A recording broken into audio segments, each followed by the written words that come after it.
The day I buried my father, my Uncle Robert and my cousins stole our family company.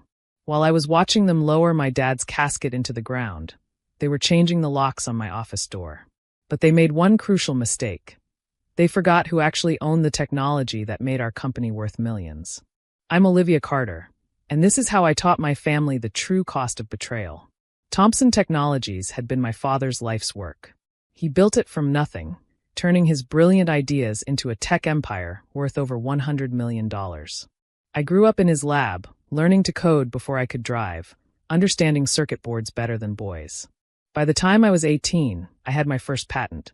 By 25, I was the company's chief innovation officer, working alongside my father to develop the next generation of semiconductor technology.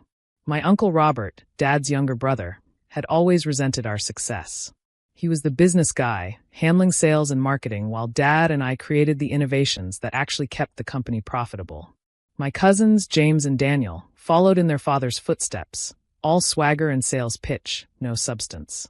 "You spend too much time in the lab, Liv," James would say, rolling his eyes at my technical presentations. "The company needs more market focus, not more patents." What they never understood was that those patents were the company's real value. Every major product line, every technological breakthrough, had my name on it alongside my father's. The last conversation I had with Dad was about our newest innovation, a revolutionary chip design that would make our competitors' products obsolete. "Make sure the patents are ironclad," he'd said from his hospital bed. "Robert's been asking too many questions about the new design." I assured him everything was secure, not knowing those would be his last words to me. He passed away that night, leaving me alone to face what came next. The funeral was a blur of black suits and empty condolences. Uncle Robert put on a good show of grief, placing his hand on my shoulder as they lowered the casket. "Don't worry about anything, Olivia," he said, his voice thick with fake sympathy. "The company's in good hands." I should have known then what he meant. When I arrived at the office the next morning, my key card didn't work. The security guard, someone new I didn't recognize, informed me I was no longer authorized to enter the building. "Orders from the new CEO," he said, not quite meeting my eyes. I called Uncle Robert immediately. "Ah, Olivia," he answered, his voice now crisp and businesslike. "I was just about to call you. There have been some changes in leadership structure. The board met last night and voted to restructure the executive team." "The board?" I demanded. "What board meeting?"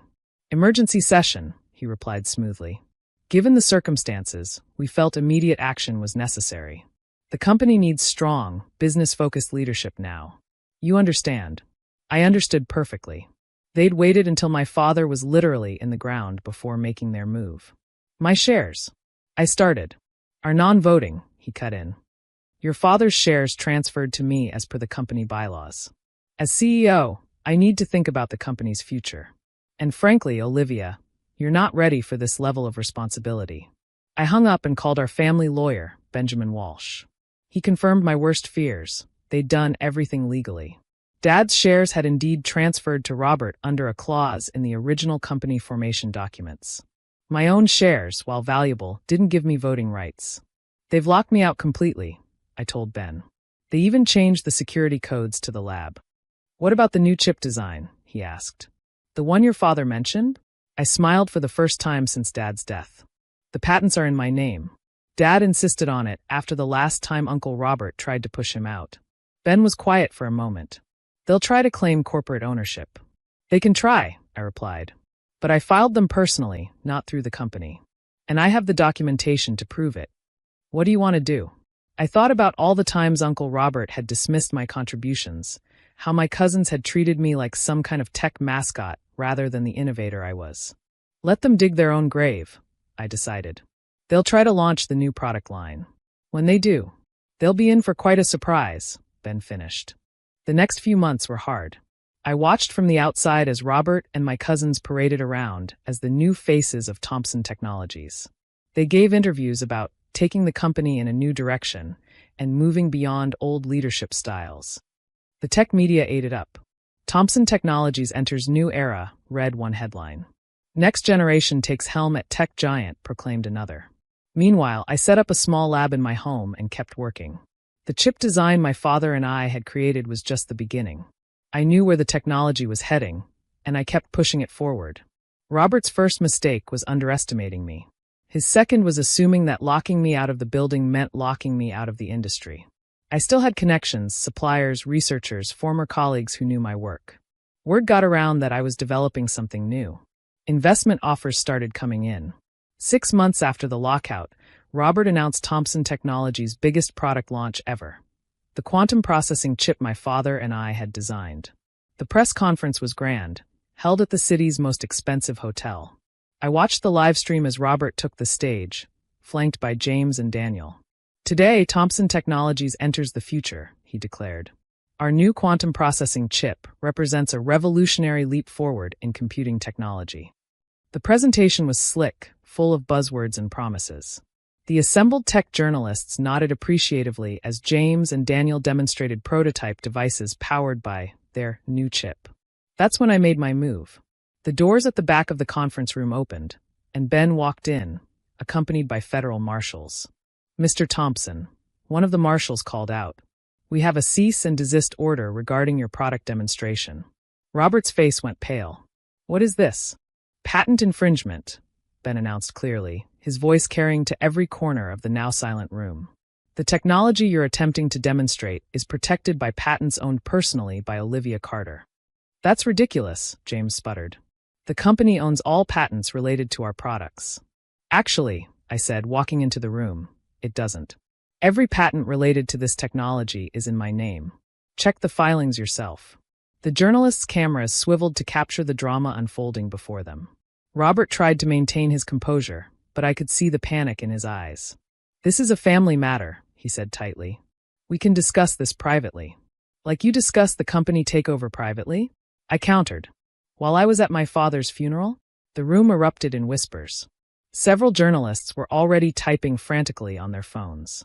"The patents were developed while you were an employee," Daniel argued. "They belong to the company." I pulled out a folder and handed copies to the nearest reporters. "These documents show that all relevant patents were filed personally, with my own funding, outside of company time. My father made sure of that. He always said we needed insurance against family problems." Robert's face turned from pale to red. "You'll destroy the company." "No, Uncle Robert. You did that when you betrayed your own niece at her father's funeral." I turned to address the room. "Ladies and gentlemen, I have an announcement of my own. Today, I'm launching Carter Innovations, a new company focused on next-generation quantum computing technology. Our first products will hit the market in 3 months." The reporters exploded with questions. Through the chaos, I locked eyes with Robert. "The patents you tried to steal? They're already obsolete. While you were playing corporate politics, I was developing the next generation of the technology. Carter Innovations holds those patents too." The aftermath was spectacular. Thomson Technologies' stock plummeted as news of the patent issue spread. Major customers put their orders on hold, waiting to see how the legal battle would play out. But there was no battle. The patents were ironclad, and Robert knew it. Within a week, he was forced to call an emergency board meeting. I attended this one, accompanied by my lawyers and several major investors who'd backed my new company. "We're prepared to offer a licensing deal," I announced to the stunned board. "Carter Innovations will license the patent rights to Thomson Technologies, under certain conditions." "What conditions?" Robert asked, his voice hoarse. "First, you, James, and Daniel resign immediately. Second, the company returns my father's voting shares to me. Third, Thomson Technologies becomes a subsidiary of Carter Innovations." "You can't do this," James protested. "The company's been in our family for generations." "1 generation," I corrected him. "My father's generation. And now it's my turn to lead it the right way." The board voted overwhelmingly in favor of my proposal. They really had no choice.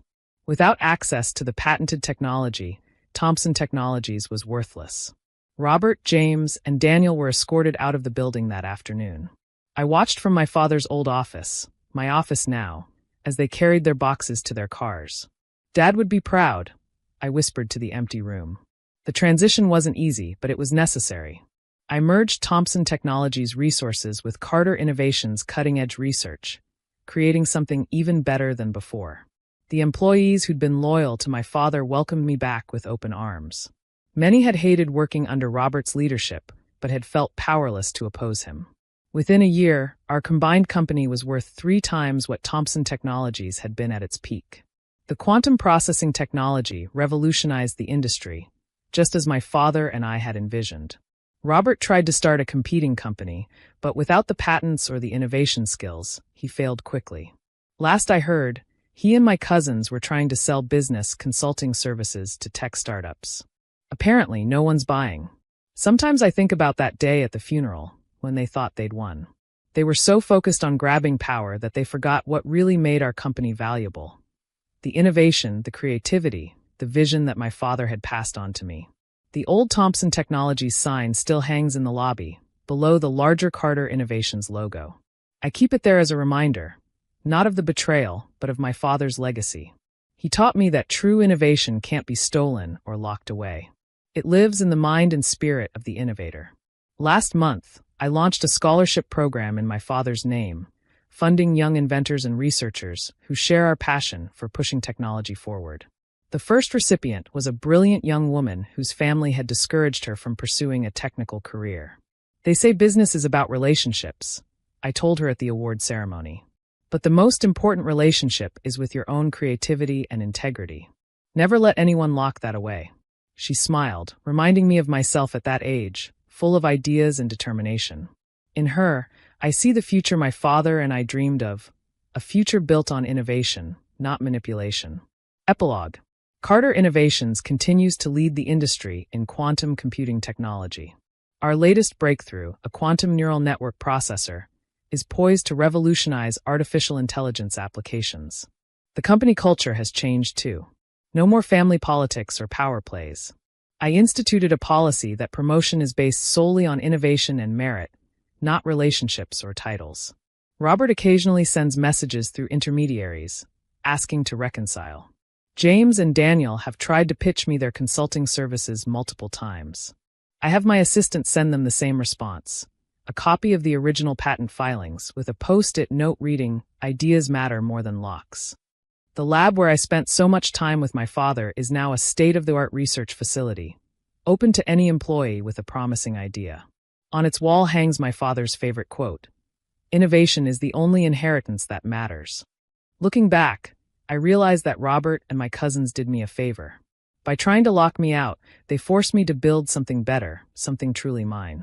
They thought they were stealing a company, but they forgot that a company is more than buildings and bank accounts. It's the ideas, the innovation, and the integrity of the people who build it. Dad understood that. It's why he made sure I held the patents in my name. He knew that true power doesn't come from titles or boardroom votes. It comes from creating something valuable, something that makes the world better. That's the real legacy I'm building now, patent by patent, innovation by innovation. And no one can lock me out of that. As for the old office with its changed locks, I had them removed. The doors at Carter Innovations don't have locks anymore. We use biometric security instead, cutting-edge technology that I developed myself. After all, in this family, innovation always has the last word. Thanks for watching. See you again in the next video. Stay stunned.